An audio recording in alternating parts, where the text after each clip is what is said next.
10th class 9th lesson Golconda పట్టణం. ఇందులో ఉన్న ఇంపార్టెంట్ క్వశ్చన్స్ చూద్దాం. ఫస్ట్ షార్ట్ ఆన్సర్ క్వశ్చన్స్ అంటే లఘు సమాధాన ప్రశ్నలు. ఫస్ట్ క్వశ్చన్, ఇబ్రహీం కుతుబ్ షా గురించి రాయండి.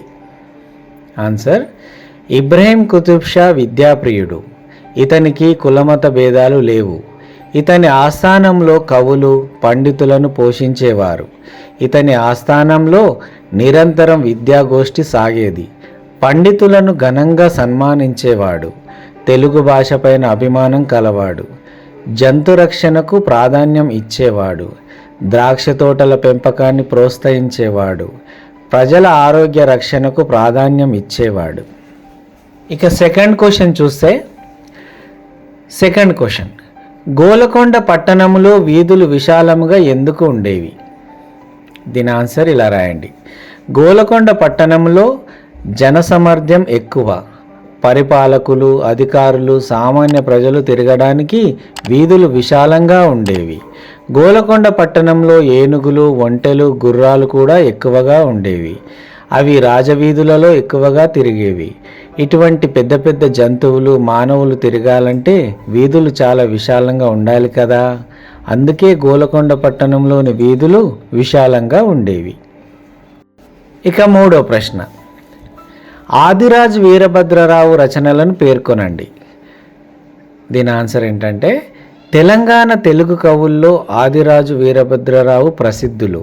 వీరి రచనలు తెలంగాణ సాహిత్యాన్ని సుసంపన్నం చేశాయి.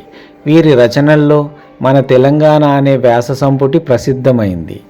ఆదిరాజు వీరభద్రరావు గారి రచనలు ప్రాచీనాంధ్ర నగరములు, లలిత కథావళి, రత్నప్రభ, జీవిత రచితావళి, జీవిత చరిత్రలు, నవ్వుల పువ్వులు, మిఠాయి చెట్టు, షితాబ్ ఖాన్, సంగ్రహాంధ్ర విజ్ఞాన కోశంలో 50 వ్యాసాలు రాశాడు.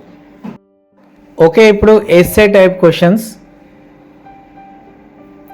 వ్యాసరూప సమాధాన ప్రశ్నలు. ఉమ్రావుల పటాటోపం వివరించండి. ఉమ్రావుల బజారులలో వెళ్ళేటప్పుడు చాలా పటాటోపంతో వెళ్ళేవారు. ఒక ఉమ్రావు బయలుదేరితే అతను ముందు 1-2 ఏనుగులు బయలుదేరేవి. వాటి మీద జెండాలతో భటులు కూర్చునేవారు. తర్వాత గుర్రాలపై 50 లేక 60 మంది భటులు ఆయుధాలు ధరించి వెళ్ళేవారు. వీరి వెనుక బాకాలు, సన్నాయిలతో కొందరు వెళ్ళేవారు. వీరి వెనుక ఉమ్రావు గుర్రంపై వచ్చేవాడు. అతనికి 40 మంది అంగరక్షకులు ఉండేవారు. కొందరు విసనకర్రలతో విసిరేవారు. ఒకడు గొడుగు పట్టేవాడు. మరొకడు హుక్కాతో వచ్చేవాడు. ఒకడు పూర్ణ కుంభాలతో వచ్చేవాడు. తర్వాత ఒక పల్లకిని 4 మోసుకొని వచ్చేవారు. తర్వాత 4 పల్లకిలతో వచ్చేవారు. తర్వాత ఒంటెలపై తప్పెటలు వాయిస్తూ వచ్చేవారు. నవాబు గారికి ఇష్టమైనప్పుడు పల్లకీలో వెళ్ళేవాడు. ఐదో ప్రశ్న, గోలకొండ పట్టణంలోని కట్టడాల ద్వారా పరిపాలనకు ప్రయోజనాలు ఏమిటి? దీని సమాధానం, గోలకొండ పట్టణాన్ని ఒక పద్ధతి ప్రకారం నిర్మించారు. దీని నిర్మాణ పథకకర్త ఆజం ఖాన్ అనే ఇంజనీరు. పట్టణ నిర్మాణం వలననే పరిపాలన పటిష్టంగా సాగుతుంది. వీధులు విశాలంగా నిర్మించడం వలన ట్రాఫిక్ సమస్యలు చాలా తక్కువగా ఉండేవి. సర్దార్లను, భాగ్యవంతులను కోట లోపల మేడలు కట్టుకోమని ఆజ్ఞాపించడం ద్వారా ధనవంతుల రక్షణను కట్టుదిట్టం చేశారు. ఉద్యోగులకు భవనాలు కట్టించడం ద్వారా వారికి సౌఖ్యాలు కల్పించారు. దానివల్ల ఉద్యోగులు సమయానికి కార్యాలయానికి రాగలరు. పని మీద పూర్తిగా దృష్టి పెడతారు. భిక్షాగృహాల వలన యాచకులకు కూడా సౌఖ్యం కల్పించారు. దీని వలన నేరాల సంఖ్య తగ్గుతుంది. పాఠశాలలు నిర్మించారు. దాని వలన భావితరాలకు విజ్ఞానం అందుతుంది. చదువు వలన మాత్రమే ఉత్తమ సమాజం రూపొందుతుంది. పాఠశాలల నిర్మాణం ద్వారా ఉత్తమ సమాజానికి విత్తనాలు చల్లారు. ఇక 6th క్వశ్చన్, గోలకొండ పట్టణ వైభవాన్ని వివరించండి. పట్టణం అనగా గోలకొండ పట్టణమనియే దక్షిణ పదమున ప్రసిద్ధి.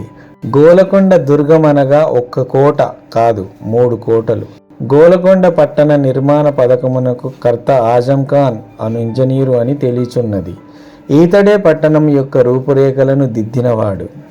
గోలకొండ పట్టణంలో ఏనుగులు, ఒంటెలు, గుర్రాలు అధిక సంఖ్యలో నుండి పట్టణంలో సందడిగా సంచరించుచుండెను. గోలకొండ పట్టణం అలంకార భూయిష్టముగా ఉంటుంది. గోలకొండ పట్టణంలో ఉద్యానవన నిర్మాణమునందు విలక్షణమై ఆకర్షణీయమైనటివి మిద్దెల మీది తోటలు, భవనముల పై భాగము ఎంతో మనోహరంగా నిర్మించినారు. ఈ విధంగా ఆనాటి చరిత్ర సంస్కృతి మనకు తెలుస్తోంది.